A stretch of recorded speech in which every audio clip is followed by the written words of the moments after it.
Turning point के द्वारा जो ये सम्मान समारोह और पुरस्कार वितरण कराया जा रहा है, इसके बारे में विस्तार पिछले दिनों में स्कूल क्रिकेट लीग का आयोजन किया गया टर्निंग पॉइंट के द्वारा, जिसमें अंडर 15 और अंडर 12 के बच्चे खेले थे।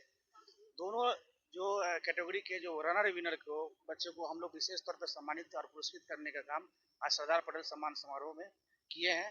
साथ ही साथ समाज में विशेष योगदान देने के लिए, खेल के विकास में योगदान देने के लिए, कला के क्षेत्र में जो विशेष उपलब्धि प्राप्त किए हुए हैं, उसके बाद कुछ शिक्षा जगत के जो विशेष तौर पे जो जिन्होंने ख्याति प्राप्त किया है, उनको सम्मान देने का हम लोग कार्य कर रहे हैं और किए हैं।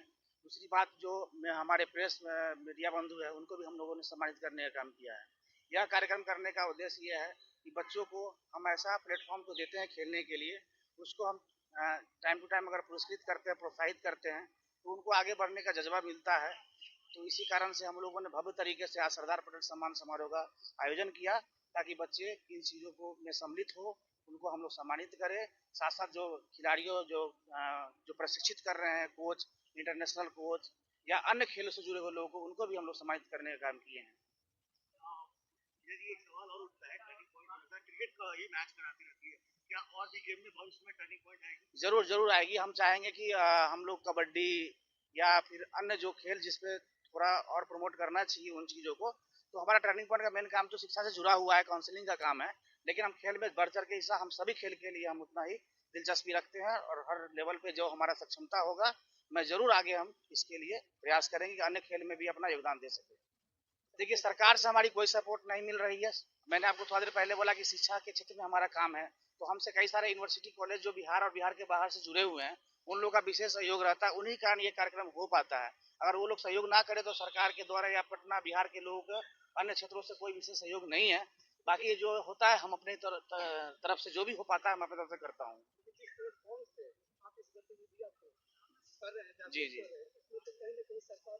मैं सरकार से अपील करूंगा कि आगे हमारा ये छठा संस्करण और छठा सम्मान समारोह कार्यक्रम हो रहा है, ये हमारा सीजन 6 है। कहने का मतलब आगे मैं इसको बराबर करता हूं, ताकि सरकार भी मुझे कुछ प्रोत्साहित करे या हमको योगदान दे, तो मैं इसको और भी भव्य तरीके से आगे ले जाने का प्रयास करूंगा। मैं सरकार से भी अनुरोध करता हूं। वो लोग हमारे मंत्री आते हैं, हमारे जो समाज में जो योगदान दिए या विशिष्ट ख्याति प्राप्त किए हैं, उनको सम्मानित करते हैं। ये हमारे लिए बड़ी उपलब्धि हो जाती है, लेकिन वो भी हमें आश्वासन देते हैं कि जो हमसे बन पाएगा करेंगे, लेकिन उस तरीके का अभी कुछ ऐसा नहीं हो पाया। उम्मीद करते हैं कि आगे अच्छा हो। देखिए, संजय पासवान जी अभी हमारे साथ मौजूद है, चलिए हम इनसे बात करते हैं। सर, क्या कुछ कहिएगा, छठा संस्करण है सरदार पटेल सम्मान समारोह का? ढेर सारी शुभकामनाएं पूरी टीम को। संतोष तिवारी जी के द्वारा यह आयोजित कार्यक्रम है। सभी को ढेर सारी शुभकामनाएं, उनकी पूरी टीम को ढेर सारी शुभकामनाएं। उन्होंने इस तरह के ऐतिहासिक कार्यक्रम जो शिक्षा के क्षेत्र में, स्वास्थ्य के क्षेत्र में हो, खेल के क्षेत्र में हो, ऐसे योग्य व्यक्ति का सम्मान करते हैं, ये बहुत बड़ी बात है। अच्छा प्रोत्साहन मिलता है, कठिन परिश्रम करके लोग आते हैं अपने अपने क्षेत्र से।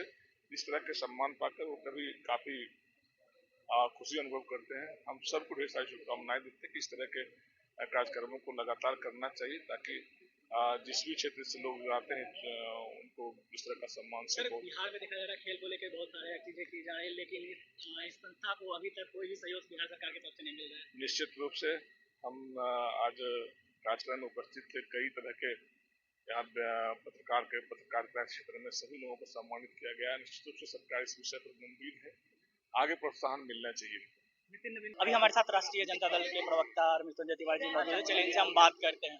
ये आज सम्मान समारोह का आयोजन किया गया, सरदार पटेल सम्मान समारोह टर्निंग पॉइंट के द्वारा JNIOT के संरक्षण में खिलाड़ियों को, खेल पत्रकारों को और खेल को बढ़ावा देने के लिए वो लोग, शिक्षकों को, विभिन्न क्षेत्रों के लोगों को सम्मानित किया गया माननीय गन्ना मंत्री जी के द्वारा। ये अच्छी पहल है, इस तरह के कार्यक्रम होते रहना चाहिए। इससे प्रतिभाओं को और बल मिलता है। जब उनका उत्साह वर्धन करने के लिए इस तरह के कार्यक्रम होते हैं। कई महान विभूतियों को, खेल पत्रकारों को सम्मानित किया गया है। हम सबको शुभकामनाएं और बधाई देते हैं। देखिए, सरकार लगातार कह रही है, घोषणा कर रही है कि खिलाड़ियों के लिए, खेल के लिए सरकार बड़े कदम उठा रही है। प्रोत्साहित करने के लिए सरकार कई योजनाओं को सरकार ने बनाई है। जब तक उन योजनाओं का धरातल पर इम्प्लीमेंट नहीं होता है, जब तक ऐसे खिलाड़ियों तक जो अंतिम पंक्ति में बैठा है, जिनका कोई पहुंच पैरवी नहीं है, उन तक सरकार की योजनाओं का लाभ नहीं होगा, तो फिर बिहार में जो प्रतिभा संपन्न राज्य है बिहार, उसमें और निखार कैसे आएगा। इसके लिए सरकार की मदद की आवश्यकता है, ऐसे ग्रामीण प्रतिभाओं, खेल प्रतिभाओं को, क्योंकि हमारे यहाँ खेल से अगर खिलवाड़ होगा तो खेल प्रतिभाएं दम तोड़ देती है।